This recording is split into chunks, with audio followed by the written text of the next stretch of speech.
It's Over Opinionated.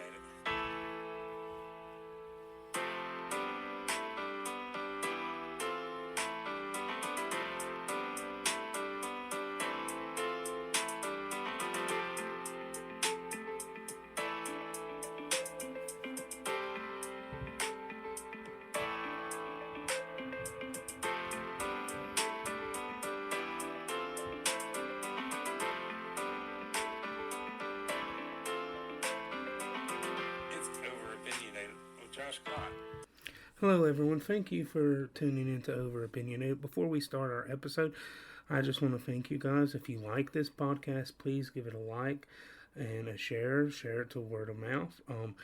You could really help us out by following us on our social medias. On X, formerly known as Twitter, we are at Over with a capital O, Over Opinionated, with the second I is the number 1. You can also follow me on Twitter at NRV_guy.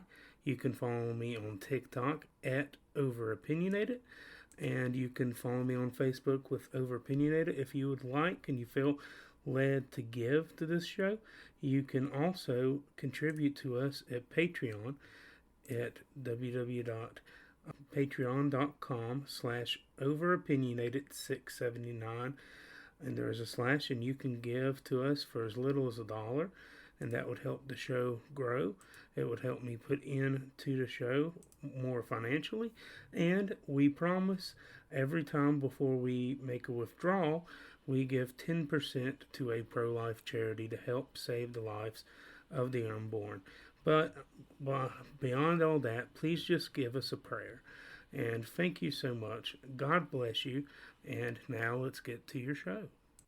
So in last show, we gave a preview to the Iowa caucus, and everything I said was right on the money, except I said I didn't think Trump would break 50%. He would get close, and I also said I could be wrong on that, but Trump did. He broke 50%. He did outstanding in the numbers. He did outstanding with young voters.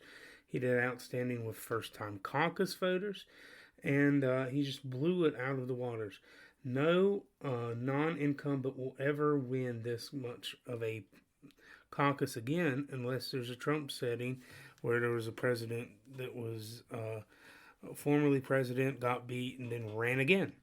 So Ron DeSantis did pretty good. He got second place, upset Nikki Haley a little bit because Nikki Haley, really, she got embarrassed because she was aiming for that second spot. The media was getting behind her. The establishment is getting behind her. And Ron, he took a few days. And eventually he came to the conclusion that it was best for him to step out of the race and endorse Donald Trump. And we're going to listen to just a little bit of that. And I give him full credit for doing that. He didn't have to do it, but he did. Here's his statement. Greetings from Florida. The warmth of being home is a reminder why I've chosen public service. From joining the United States Navy and serving in Iraq, to representing the people in the U.S. Congress, and now serving as governor of Florida. And it reminds me why I decided to run for president, to fight for those who've been forgotten in this country. This is America's time for choosing. We can choose to allow a border invasion, or we can choose to stop it. We can choose reckless borrowing and spending, or we can choose to limit government and lower inflation.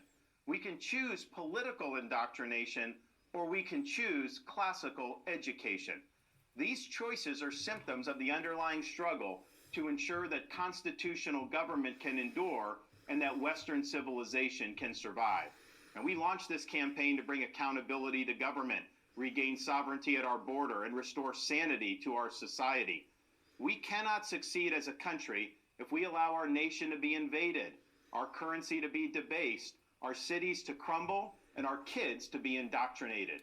The DC elites who facilitated this mess do not care about you, and they do not work for you. They work for themselves. They seek to accumulate power at your expense to pursue an agenda that is harmful to the American people. Citizens do not serve politicians. It is the duty of politicians to serve you. Talk is cheap. Actions speak louder than words. Reversing the decline of this nation requires leadership that delivers big results for the people we are elected to serve. I have a record of leading with conviction, championing an agenda marked by bold colors, delivering on my promises, and defeating the people who are responsible for our nation's decline. That is the type of leadership we need for all of America. Now, over the past many months, Casey and I have traveled across the country to deliver a message of hope that decline is a choice and that we can, in fact, succeed again as a nation. Nobody worked harder, and we left it all out on the field. Now, following our second place finish in Iowa, we've prayed and deliberated on the way forward. If there was anything I could do to produce a favorable outcome, more campaign stops, more interviews, I would do it. But I can't ask our supporters to volunteer their time and donate their resources if we don't have a clear path to victory. Accordingly, I am today suspending my campaign. I'm proud to have delivered on 100% of my promises, and I will not stop now. It's clear to me that a majority of Republican primary voters want to give Donald Trump another chance. They watch his presidency get stymied by relentless resistance, and they see Democrats using lawfare this day to attack him. Well, I've had disagreements with Donald Trump, such as on the coronavirus pandemic and his elevation of Anthony Fauci. Trump is superior to the current incumbent, Joe Biden. That is clear. I signed a pledge to support the Republican nominee, and I will honor that pledge. He has my endorsement because we can't go back to the old Republican guard of yesteryear, a repackaged form of warmed-over corporatism that Nikki Haley represents. The days of putting Americans last, of kowtowing to large corporations, of caving to woke ideology are over. Good for him. Good for Ron DeSantis for not getting so bitter that he didn't endorse the nominee. That happens sometimes. I've seen politicians get so bitter over losing, over this or that, not getting picked, and they self-implode. Denver Riggleman, the former representative from Virginia, that happened to him. He got beat in a convention, and for his nomination, it wasn't a primary, but he got beat in a convention for his nomination. The voters of his district decided that they didn't want him to be their representative anymore, and they went with Representative Bob Good. And Denver Riggleman self-imploded, went on 60 Minutes, cried like a baby, and endorsed a Democrat for Congress instead of the Republican, and became real bitter. And I don't think it was out of conviction that he just switched his political allegiances and his political beliefs as out of bitterness. I think Chris Christie has a little bit of bitterness that all those years he's ran for president, except in 2012 when he probably should have ran for president, when he didn't, and he's become bitter. Look at him. He is MSNBC and CNN's token Republican come out and talk bad about the head guy in the party, Donald Trump. So there's that. Politics can make you bitter.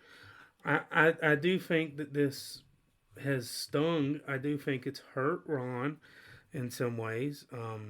He didn't drop out immediately. He probably took time to pray, and it probably hurt him that he didn't have a path to victory. If he didn't win Iowa, he didn't have a path to victory because New Hampshire wasn't favoring him. It was favoring Nikki Haley. And that's all there was to it. But he still beat Nikki Haley. But now you have Ron's votes. He got about, 20% in Iowa? You have Ron's votes and voter block. And I fall into that category of people that preferred Ron DeSantis to Donald Trump. And when he endorses Donald Trump, that will give most of his voters to Donald Trump. Now listen, he can't make his former supporters vote for Trump. I understand that. But if you valued the man's opinion and you valued him, you're going to value him when he gives someone an endorsement. And not only that, he hits Nikki Haley, who's been hitting him. And he's right. Nikki Haley represents the older guard, the George W. Bush type of Republican. And I don't hate George W. Bush, but I want to get away from that. I want to be more of a populist party, more of the blue. I want to be a blue collar party that looks out for blue collar people, and I don't want another war hawk in the Oval Office. And we know that Trump's not a war hawk looking for every war. Nikki Haley is a total war hawk. She's like Lindsey Graham, John McCain. And listen, I understand sometimes as a nation, and especially as a superpower that the United States is, you need to go to war to protect international liberties, freedom. The situation is so bad, and I get that. I get it. But that doesn't mean we have to be in every single war. Because when we go in every single war, put our foot in every single country, that doesn't go good for us.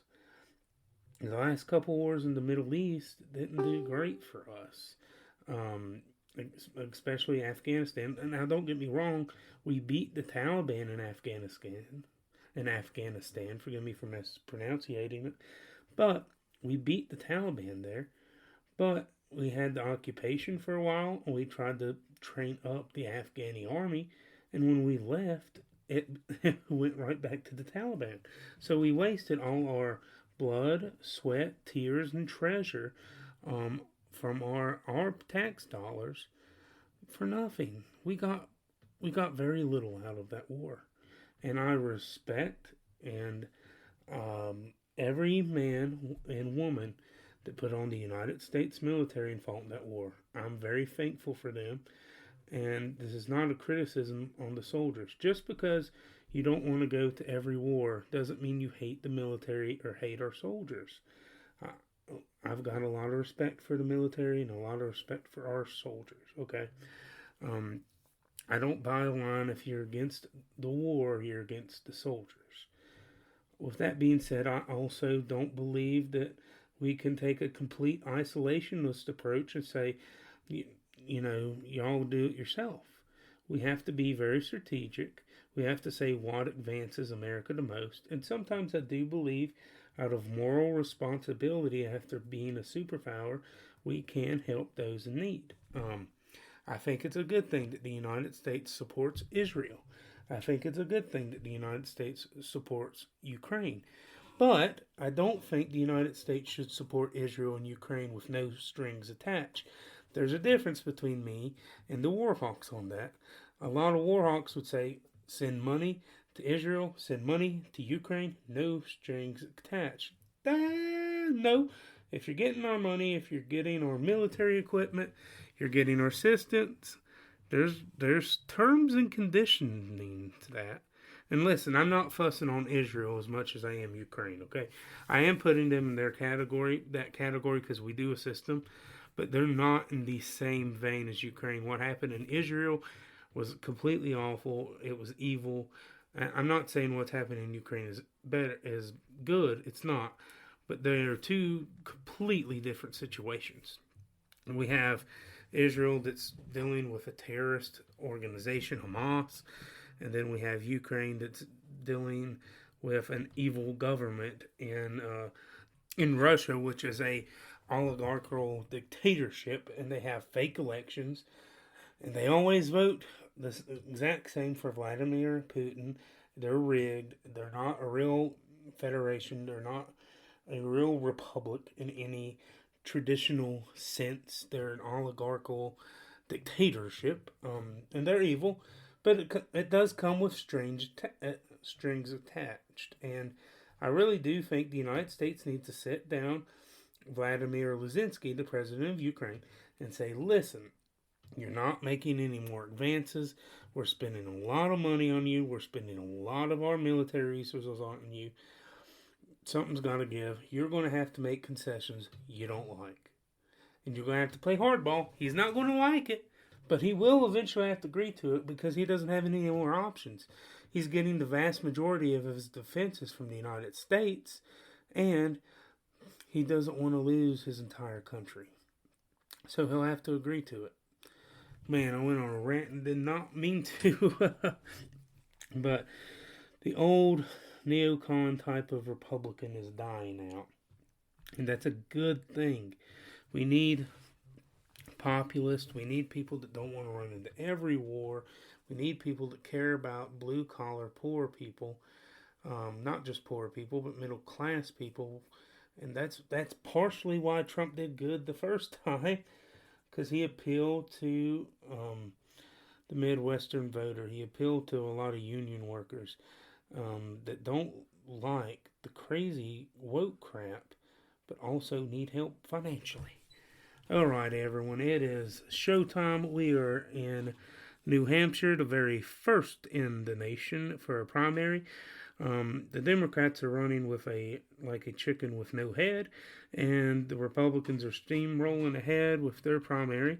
I'll explain the Democrat primary here in a second, but let's look at the Republican primary in New Hampshire. 538 is on January 20th, is Donald Trump 48.9% in the lead, and I think that's not the best as an estimate. But I'm going to go down is the insider advantage. Trump has a 62 to 32% lead, with Trump up 27 points. The Boston Globe has Trump up 57 to 38, up 19 points. And so it seems like all of Ron DeSantis' voters are going to Trump. And that's what I told you guys. I told you people, and this isn't I told you so, but people that liked Ron DeSantis for who he was not because he was establishment. It was not because that. It was because they were like me. They liked a lot of Trump's policies, but not his rhetoric. And they were like me in the sense that they thought Ron was more capable of doing some things than Trump. But the establishment went behind him when he first released his campaign because they didn't have an alternative. When they have Nikki, they're the golden girl of everything they represent, a war hawk, a hard war hawk, hits diversity quota, an Indian immigrant, a woman, and all this stuff. You like that. And listen, I don't care what color your skin is, where you're from. If you're an American, you're American. And she's not an immigrant, a daughter of immigrants. But I don't like the forced diversity politics. Like, we have to have a woman because they're a woman. Or we have to have a person of color because they're a person of color. Let's get back to the best individual for the job. If they're a white Anglo-Saxon male Protestant, then they get the job. If they're a female Irish Catholic, then she gets the job. Now, I honestly, I would prefer my politicians and people in high offices to be Christians because of my own personal belief. This is a Christian podcast. And I'd prefer them to have a regenerative heart, and for a lot of people, a new heart that God has gave them to lead the nations. I understand that we are not a Christian country, unfortunately, though. And what I mean by that is the majority of the people in the United States are not born-again believers. They might claim to believe in God, but they're not saved. And I'm not calling for this, or that, okay? I'm saying for me personally, I'd prefer my candidate to be a Christian. But when it comes to this, I don't want forced diversity hiring. I want the best person for the best job. If that's an African American, great, they get the job. If that's a woman, great, they get the job. If it's a white man, then guess what? He should get the job. And that's the America I want to live in, that we're not saying you check off these boxes because your group of people were more oppressed than these group of people. And we have an oppression Olympics, and whoever was the very most oppressed gets the job. That's not a good formula, guys. It's not a good formula. And I think it's un-American.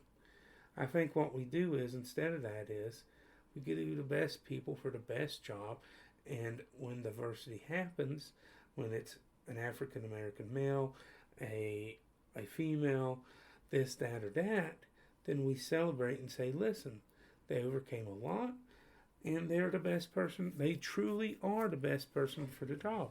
They're not just here because of a diversity hire. Okay? I think that would be the beautiful thing, wouldn't it? That you overcame the odds and got it instead of it being handed to you because your ancestors were oppressed. And I'm not saying no one here has ever been oppressed ever alive in America, because that's not true. But it should be the best person for the best job. I hate forced diversity by the left. Okay? I hate it. I love real diversity of ideas too. And the left they never focus about diversity of ideas. It's always of skin color, ethnicity, it's always religion, and it's always gender, and it's always sexuality. And the ideas are what make me more who I am than my race, than my gender, than any of that. My ideas of God and country and Christianity and conservatism mean a lot more to me than what's between my legs or what color I have. They really do. All right, but before we get over to the Democratic primary, which is a crap show,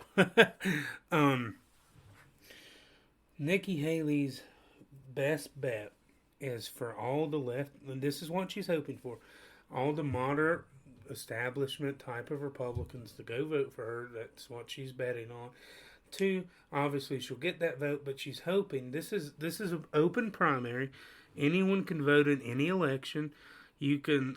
What happens in an open primary? We have them here in Virginia. Is you go to vote and they'll say Republican or Democrat, and they'll give you if you say Republican, they'll give you a Republican ballot. If you say Democrat, they give you a Democrat ballot for president. And so you can be a Democrat and say you're a Republican and vote in the Republican primary.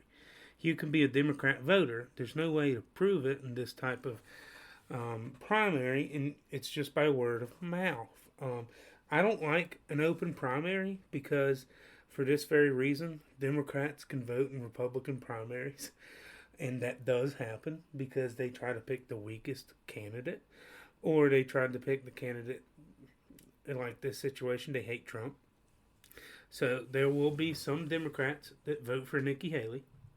And New Hampshire is a northeastern state that would like the type of person that Nikki Haley is more than they'd like Donald Trump, and just her style. And they like that she's more moderate. Now, New Hampshire does have like a libertarian twang to it, but it's a left-wing libertarian twang still, okay? And Trump came pretty close in 2016 to winning the state. It's like 2,000 votes, which in the state is hardly nothing. But in 2020, it swung pretty hard back to the Democrats. And I just checked the polls for the 2016 race, and Donald Trump came in second in New Hampshire with 46.5% of the vote, and Hillary Clinton came in with 46.8% of the vote. It was a little bit more than 2,000 votes, but it's really close. And like I said, again, 2020 went way back to the Democrats, but that was a bad year for Trump. We had COVID, we had a lot of things going on. This year, oh man, I'm getting ahead of myself. Okay, but that's Nikki's pitch, and I'll be honest, if she doesn't win tomorrow, I think she's done. I think she'll drop out, because after tomorrow is South Carolina, and she will not win in South Carolina. I was talking to someone today, and they're like, well, it's her home state. I don't care. That state is very conservative and very pro-Trump at the moment. And Senator Tim Scott from South Carolina endorsed Donald Trump. Nikki's got no chance in South Carolina. And if she can't win New Hampshire or even have a decent showing, if she doesn't drop out, it's on her own peril and bitterness. It is, listen, everyone knows I've said on this podcast almost a year now that Ron DeSantis is my favorite guy. It does not shock me that Trump knocked him out. Doesn't. Okay? I was just trying to give an alternative to my listeners to say, listen, maybe we go with a different guy named Ron DeSantis, which I have thought was all the good of Trump, but not the bad. Republicans have chose differently. I'm a Republican because they represent the majority of my political values. Not all of them. And I'm in no way tied to the party to the hip.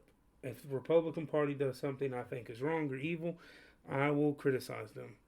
But as Republicans, and if you don't consider yourself a Republican, you're a Bible-believing Christian, you're a Christian conservative voter. I was in that camp for a long time too. I just eventually said to myself, I always vote Republican. I probably should just call myself that. And that's what it came down to. I didn't want to be tied to a party. But, if I'm going to always vote Republican, I'm probably a Republican. But if you're not on that bandwagon yet, that's okay. I was there too for a little bit. I'm a conservative Christian voter. Who do you vote for? I vote Republican. Okay. But I understand there's corruption in the party. And a lot of people don't want to be associated with that. I get that. But if you're just a Bible-believing Christian conservative voter and you're center-right, like most of the people in my podcast, listen, I'm very obviously conservative. This is a conservative podcast. It's a Christian podcast too, but it's a Christian conservative podcast. That's who I am. And the show is called Over Opinionated. I did that for two reasons. Number one, I did that because I've always been told I'm way too opinionated, and not always in a good way. Especially when I was in school and a lot of my teachers were liberals. Okay. Especially in Sunday school classes and whatnot. I've been told that before, or if not told, insinuated that. Also, when it comes to news, people get confused sometimes between a Walter Cronkite type of news reporter that just gives you the facts and an opinionated host like Bill O'Reilly or Tucker Carlson or Rachel Maddow. And so I want to leave nothing on the table that when you come to this show, I'm going to give you facts. I want to give you facts. I do take pride in that. But I'm going to give you my opinion. So the name of my show is, that's why my name of my show's Over Opinionated.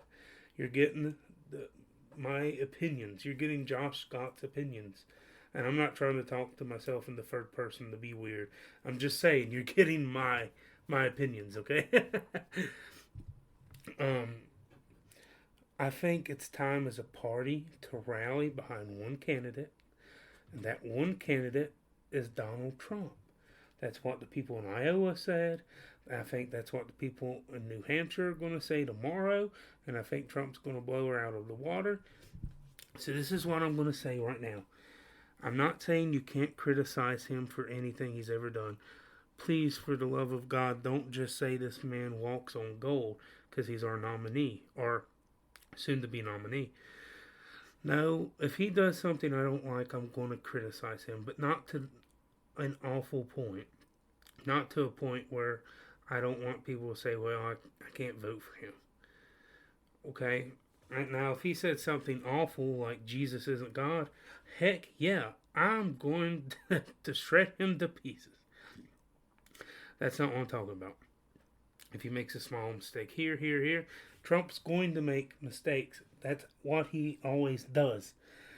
He just says stuff. He is a man with a hammer, and sometimes he hits the head right on the nail. And as a conservative, you're like, yes, you're right. You're right about that. And sometimes he takes that hammer and he hits a puppy. And it hollers and it's like, ah, wow.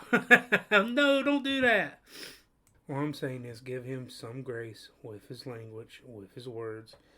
If he says something awful about like the pro-life movement, criticize him in a constructive way so that we can try to move him and his supporters in a more conservative way. But our job in politics right now, which is secondary to the gospel, I agree. I would rather see one soul saved than I would rather see Donald Trump be president again. Oh my gosh! Yeah, I would. I'd much rather see a person go to heaven than see Donald Trump be president again. But I want to see both of them happen. Our job is to beat Joe Biden. He is an awful president. He can't remember where he is. And I'm not trying to be mean. I'm not. Okay? I'm not going to say he has a medical disease, which I don't know he has. A lot of conservatives will. I don't think they should say that. But it is fair to say that he is not as sharp as he used to be as a politician. If you go back to 2012, when I was a sophomore in high school, which makes me feel old, and see his debate between Paul Ryan and as the vice presidential debate, I'm going to play you a little clip, and you tell me, is this the same Joe Biden that we have in the White House right now? Look, imagine had we let the Republican Congress work out the sanctions. You think there's any possibility the entire world would have joined us? Russia and China, all of our allies. These are the most crippling sanctions in the history of sanctions, period. When Governor Romney's asked about it, he said, we got to keep these sanctions. When you said, well, you're talking about doing more, what you're going to go to war? Is that what you want to do now? We want to prevent war. The interesting thing is how they're going to prevent war. How are they going to prevent war? They say there's nothing more that they say we should do than what we've already done, number one. And number two, with regard to the ability of the United States to take action militarily, it is not in my purview to talk about classified information, but we feel quite confident we could deal a serious blow to the Iranians. But number two, the Iranians are the Israelis and the United States, our military and intelligence communities are absolutely the same exact place in terms of how close the Iranians are to getting a nuclear weapon. They are a good way away. There is no difference between our view and theirs. When my friend talks about fissile material, they have to take this highly enriched uranium, get it from 20% up, then they have to be able to have something to put it in. There is no weapon that the Iranians have at this point. All right, we're going to stop there. But that gives you a picture of what he sounds like in 2012. But in 2024, he doesn't sound like that anymore. I'm going to play you a clip. And there are tons of clips. I'm not trying to cherry pick. Okay, and listen, is it true that Joe Biden's always been a gaffe machine? Yes. Is it true that Joe Biden's always stuttered? I stutter. I have gaffes, okay? But it's getting increasingly worse. And sometimes he just forgets what he's talking about. This is one of my favorite examples. And it's sad, but it's true. There's a difference in having a gaffe and having a misspeak and forgetting what you're saying. Listen to this. America is a nation that can be defined in a single word. I was in the foothills of the Himalayas with Xi Jinping, traveling with him. That's when we traveled 17,000 miles when I was vice president. I don't know that for a fact. And I mean, what is he saying? Let's listen to it again, because it's insane. America is a nation that can be defined in a single word. I was in the foothills of the Himalayas with Xi Jinping. Have you today, Junior? From the Back to School movie with Adam Sandler. That's what. Oh my gosh, that was him appointing a Supreme Court justice. I got one more time, guys. This is ridiculous. This is from over a year ago. But good, I can never get over this clip. America is a nation that can be defined in a single word. I was in the foothills of the Himalayas with Xi Jinping, traveling with him. And he starts talking about Xi Jinping and what? He's like the chicken from Chicken Little. Who do it on the wall? I mean, it's just, oh, it's sad, but I'm not gonna lie, it's a little funny too, because if you don't laugh at it, you think, man, this guy has the most power in the world, and he could nuke any country at the press of a button. And what was that? I don't know. But that's why we have to pull together as a party, and I think we need to rally and have unity as a party behind former president and hopefully future President Donald John Trump. And forgive me, I have a very squeaky seat. I don't have a great chair. And please pray for me. I've got a cold. I broke my phone, which, oh, boo-hoo. Like, I can't even get on it, which has hurt me with the podcast. And I'm going to have to fix it. It costs a lot of money. And squeaky chair here. I'm going to read you one more thing, and then we're going to get into something a little bit serious. And hopefully we get a spiritual episode soon, because that's what I want to do. But New Hampshire and Iowa, they're so important, you got to talk about them. I'm going to read you an article, real quick, a part of an article from Politico. And it was published on January 6th of 2024. Obviously, it's a little bit later. I'm reading it a little bit later, but it's still important. DNC blast New Hampshire Democrats over meaningless primary. DNC stands for Democrat National Committee. Sometimes a lot of people think the parties all in unison. You know, the Democrats in New Hampshire would get along with the Democrats in the national. That's not true. Parties fight back and forth even between themselves. So there are 50 Republican parties, essentially. There are a little bit more because of the territories and the District of Columbia with Washington, D.C. But let's just say there are 50 Republican parties, 50 Democrat parties, and then they come together, each party comes together, and they make the National Republican Party and the National Democrat Party. So the National Democrats are really mad at the New Hampshire Democrats and vice versa. This is why. The Democratic National Committee is blasting New Hampshire Democrats for selecting delegates for the state's quote-unquote meaningless, unsanctioned presidential primary. The DNC's Rules and Bylaws Committee fired off a letter to New Hampshire Democrat Party Chair Ray Buckland ahead of the state's party delegate caucus Saturday, warning that the process has not been approved and that no delegates or alternatives would be awarded on the behalf of the unofficial primary. The non-complaintive process can be disenfranchised and confuse voters. Manny Moore and Jim Roosevelt Jr., the co-chairs of the Rules and Bylaws Committee, wrote to Buckland in a letter on Friday, shared first with Politico.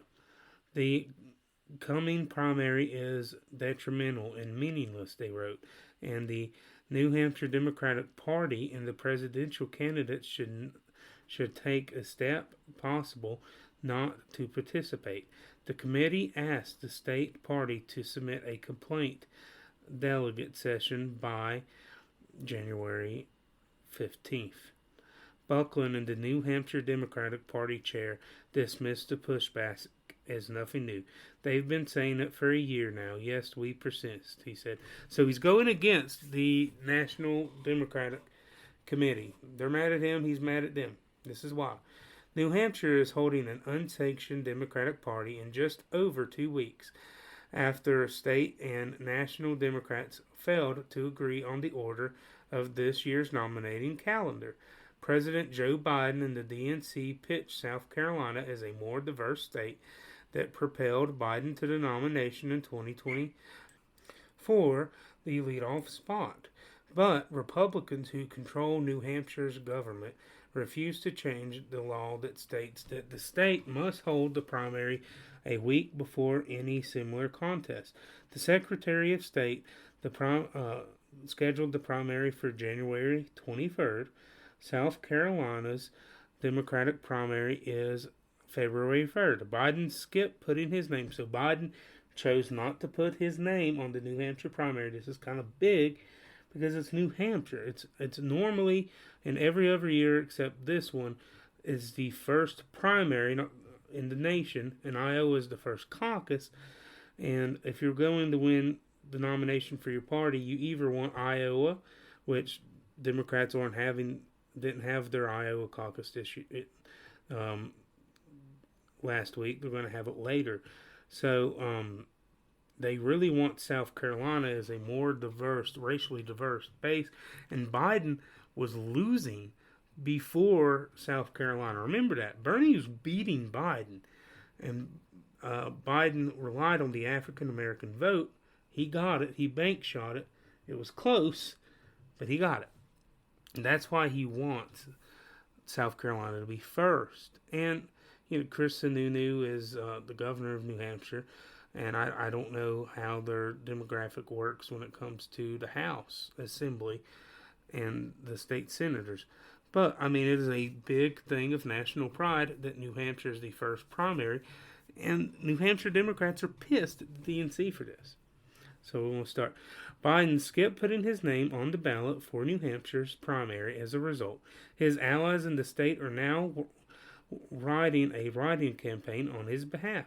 The New Hampshire Democrats continued with business as usual, scheduled by delegate selections caucus for Biden and a long shot challenger, Representative Dean Phillips, Democrat from Minnesota, and self-help guru Mary Ann Williamson on Saturday. So then, a lot of people forget when you're the president, you don't automatically become the nominee. You still have to run for the nomination, and he has a congressman running against him named Dean Phillips. He's like, well, maybe I can win. I have no idea what's going to happen. I'd say Biden probably wins the write-in because he's the president. I don't know. I really don't know. But it looks like it doesn't matter because the DNC is not going to recognize those delegates. So, a mess of a mess of a mess. Well, before I let you go, we're going to get into our Bible verse of the day and have a little bit of a talk. Alright guys, your Bible verse of the day is James 4:14 from the New King James Version. Whereas you do not know what will happen tomorrow. What is your life? Is it even a vapor that appears for a little time and then vanishes away?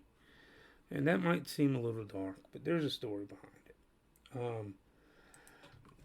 We don't have any guaranteed days. We don't. I've lost my mom, and I'm not telling anything that my dad doesn't care people knowing, but my dad had a stroke, and it really scared me, especially with me losing my mom last year. Now, this is the most mild stroke a person can have. And thank you for anybody that prayed for him. And if you just listen to this podcast, please pray for him. He's recovering, but it's going to take a while. He can talk and had nothing to do with his heart. And they're kind of at loss at what exactly did cause it. My dad is a diabetic, but he's also lost a lot of weight. And I'm very proud of him for that. He's tried very hard and he's lost weight. And that's more than I can say for myself right now. And, but it just made me think back to my mom and losing her. And I'm a lot closer with my dad than I was with my mom. I love them both, but I'm closer to dad than mom. And to think about the man who's always been there for me. The man that helped me in awful situation with the divorce of my parents. It's helped me with depression and anxiety. The man that's helped me do so much. And he'll tell you he's not a perfect dad, but I got a very good dad. And I'm very thankful that I still have him. You never know. You never know. God doesn't promise us another day. And if God took that, I would have been devastated. I wouldn't have blamed him, but I would have been devastated. But we never know. We never know what can and will happen. There's an awful situation. I'm not getting into all of it. But my dear sister Rose, who's only 15, she lost a very close friend of hers to an awful incident to a young boy who was only 14 years old. And I don't think the boy did anything wrong himself. And I think it was just wrong circumstances. And they're going to be burying him this week. And he was only 14 years old. That's going to be really tough. Our life is but a vapor, then it's gone. So please keep that young boy's family in your prayers. I'm not giving you a name or anything. He's only 14 years old. Keep him in your prayers. Keep that boy's family in your prayers. Keep my sister in your prayers and all of his friends. I hate to ever see that to anyone, but especially someone who hasn't even been 18 yet. And so I really think that my next podcast might be a little heavy, but I think I want to do it about how we face death as Christians, because death's a part of life. We're all going to die, unless Jesus comes back. And he might not come back for a while. And I know a lot of folks think he's coming back tomorrow, just like the flip of a switch. And he can. Jesus could come back whenever he pleases. But I also like to think into the future, and I also think that Revelation is very unclear in many instances, and people that present it as completely clear, and their version of Revelation is the one true version, I get pretty iffy with, because that's a book of prophecy. So I just, keep them in your prayers. I do think I'll do an episode on facing death as a Christian, but we have a great hope that after we die, there's more life than that. And if we're saved, we get to go to heaven forever. If we're not, we go to hell. And that's harsh. That's a rough thing to say. God's the ultimate judge.